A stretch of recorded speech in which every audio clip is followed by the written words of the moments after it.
नमस्कार मित्रांनो, राज्यातील महिलांसाठी सुरू करण्यात आलेल्या मुख्यमंत्री माझी लाडकी बहीण या योजनेसाठी 25,000 कोटीची तरतूद करण्यात आली असून जुलै महिन्यापासून या योजनेचा लाभ देण्यात येणार असल्याचे उपमुख्यमंत्री यांनी आज पुणे येथील जिल्हा नियोजन समितीच्या बैठकीत सांगितलेलं आहे।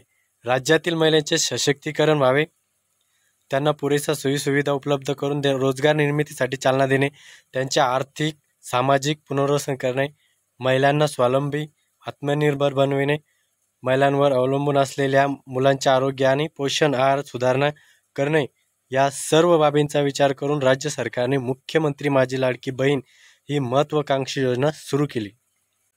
यासाठी 31 ऑगस्ट 2024 पर्यंत अर्ज सादर करायचे आहेत। अर्ज भरण्याची संपूर्ण प्रक्रिया ही विनामूल्य असल्यास कारणाने महिलांनी कोणत्याही माध्यमामार्फत अर्ज भरण्याची अथवा कोणत्याही ठिकाणी अर्ज भरताना कोणतेही शुल्क देण्याची आवश्यकता नाहीये।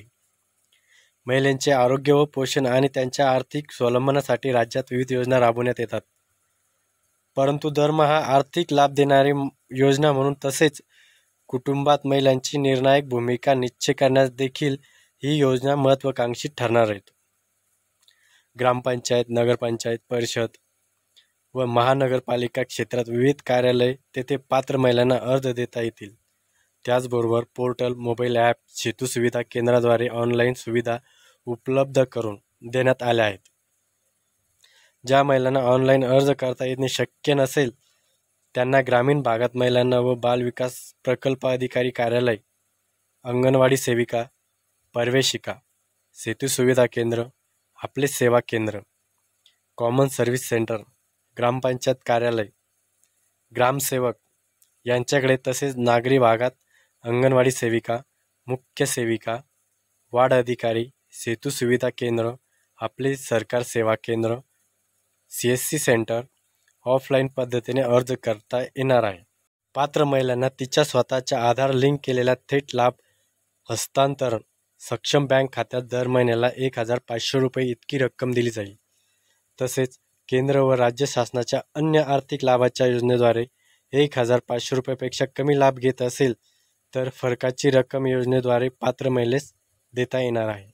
महाराष्ट्र राज्यातील 21 ते 65 या वर्ष वयोगटातील विवाहित, विधवा, घटस्फोटित, परित्यक्ता आणि निराधार महिला योजनेच्या लाभासाठी पात्र असणार आहेत। 2,50,000 रुपयापेक्षा उत्पन्न कमी असणाऱ्या महिलांना लाभ देण्यासाठी पात्र असतील। 2,50,000 रुपये उत्पन्नाचा दाखला उपलब्ध नसेल तर मात्र कुटुंबाकडे पिवळे व केसरी रेशन कार्ड असेल त्यांना उत्पन्नाचा दाखला देण्याची आवश्यकता असणार नाही।